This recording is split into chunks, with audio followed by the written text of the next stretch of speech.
నమస్తేనే. చెప్పన్నా. ఏం పేరన్నా? రాంపాక దయాకర్. దయాకర్ గారు ఏం చేస్తుంటారు? మామూలు వర్క్ వర్కేనా? ఓకే. వ్యవసాయం ఉందా? ఉంది. ఓకే.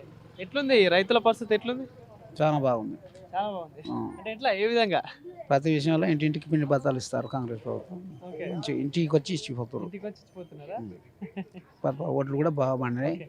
సో ఎవరు మీది? పెద్దవంగారు. పెద్దవంగారా. సో పాలకుర్తి నియోజకవర్గమే కదా? పాలకుర్తి నియోజకవర్గం. సో ప్రభుత్వం పాలన ఎట్లా అనిపిస్తుంది అన్న?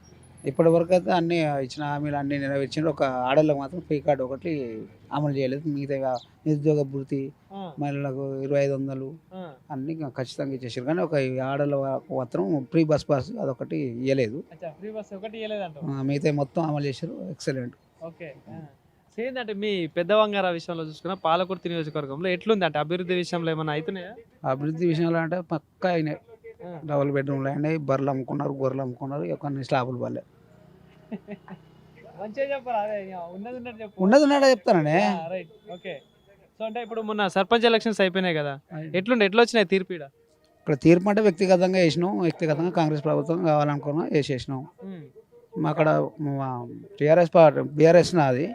ఇక్కడ వాటిని మాత్రం బీఆర్ఎస్ గెలిపించుకున్నాం. సర్పంచ్ కావాలని ఆయన గెలిపించుకున్నాం. సర్పంచ్ కాంగ్రెస్ అధికార పార్టీకి వచ్చింది. వార్డు మెంబర్ అయితే మీకు సంబంధించిన వచ్చింది. ఓకే. సో అంటే ఇక్కడ ఇంతకుముందు ఎమ్మెల్యేకి ఇప్పుడు ఎమ్మెల్యేకి తేడా ఏమైనా కనిపిస్తుందా పనులు చేసే విషయంలో? అంటే చాలా తేడా ఉంది. చాలా తేడా ఉంది. దయాకర్ రావు తర్వాతనే ఎమ్మెల్యే అయినా. ఆయన ఇక్కడ కాదు, ఓన్లీ పాలకుర్తికి వచ్చిన పొగుడతలేను. ఆయన వరదనపేట నుంచి ఆయన ఓటమి లేని వ్యక్తి. ఓన్లీ పాలకుర్తికి వచ్చినాక 2 years 2 సార్లు ఎమ్మెల్యే అయినాక తర్వాత 3వసారి విశేషం ఏంటంటే మరి ఊరికే ఆయనే కావాలన్నా, ఊరికే ఆయన ఎందుకు కావాలన్నట్టుగా. ప్రధానంగా కారణాలు ఉన్నాయా? ఓటమి కారణం కావచ్చు, వీళ్ళు గెలవడానికి కావచ్చు, ఇప్పుడు ఆయన ఓడిపోవడానికి ఈయన గెలవడానికి ఏమన్నా ప్రధాన కారణాలు ఏమన్నా? కారణాలు ఎలాంటివి లేవు. ఓన్లీ కాంగ్రెస్ పార్టీని గెలిపేయాలనే ఉద్దేశంతో ఊరికే అతనే పోటీ చేయాలని, వ్యక్తిగతంగా కాకుండా ఓన్లీ ఈసారి కాంగ్రెస్ చేయాలని ఇచ్చేసారు. చేంజ్ చేద్దామని చేసి అంతే. సో మరి చేంజ్ చేసిళ్ళు ఏంటి? మరి వీళ్ళు వచ్చినాక ఏమన్నా కొత్తగా పనులు ఏమైనా జరుగుతున్నాయా? కొత్తగా పనులు అంటే వాళ్ళు ఇప్పుడే డెవలప్మెంట్ అనేది జరుగుతుంది. ఇప్పటి వరకు అయితే పనులు ఏం స్టార్ట్ చేయలేదు.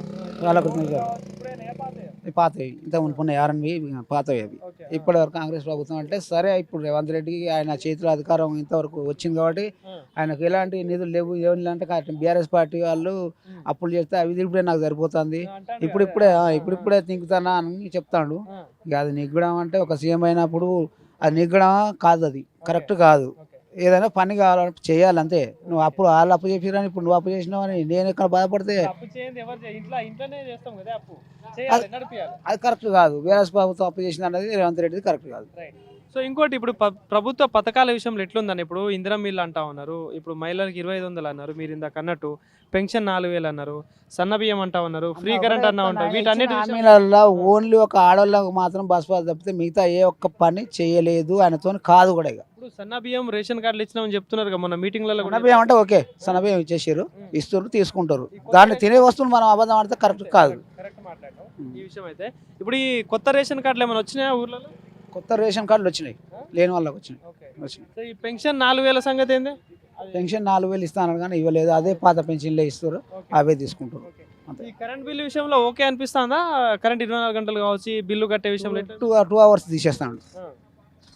2 గంటలు కరెంట్ తీసేసిండు. అంతకుముందు 24 hours ఉన్నది, ఎనీ టైం. ఒక్క 10 నిమిషాలు పోయిందంటే 10 నిమిషాలు కరెంట్ వచ్చేది. ఇప్పుడు గంట మాత్రం ఖచ్చితంగా పోతుంది. సో ఇంకోటి, ఇప్పుడు మొన్న సర్పంచ్ ఎలక్షన్స్ అయిపోయినాయి, ఇప్పుడు మళ్ళీ జెడ్పీటీసీ ఎంపీటీసీ అయితే ఇక ఆల్మోస్ట్ అన్ని అయిపోయినట్టు ఎలక్షన్స్. సో ఎట్లా ఉండొచ్చు మరి తీర్పు ఇక వచ్చే ఎలక్షన్స్? అది వ్యక్తిగతంగా వేస్తారు ఓట్లు ఎవరైనా. ఆ వ్యక్తిని బట్టే వేస్తారు, వ్యక్తిపరంగా పడతాయి ఓట్లు.